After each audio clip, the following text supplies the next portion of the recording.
ស្រុកស្រែចឹងឯងគឺមានតែធ្វើស្រែមិនដែលស្គាល់ទេទីក្រុង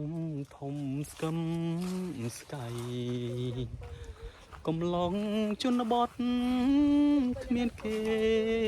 តែតែជីតែលើខ្នងក្របីអាចគោអាចក្បីរសជាតិអែមណាស់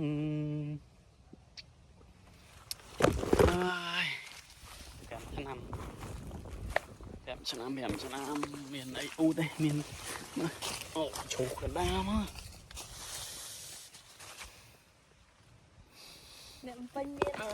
យអ្នកពេញមានអត់ណងស៊ូថាមានអត់ថាមើលទាំងបានឪគាត់ឈឺម៉ែគាត់ឈឺដល់ឃើញដំណាំគាត់បានដឹងថាញាក់សាច់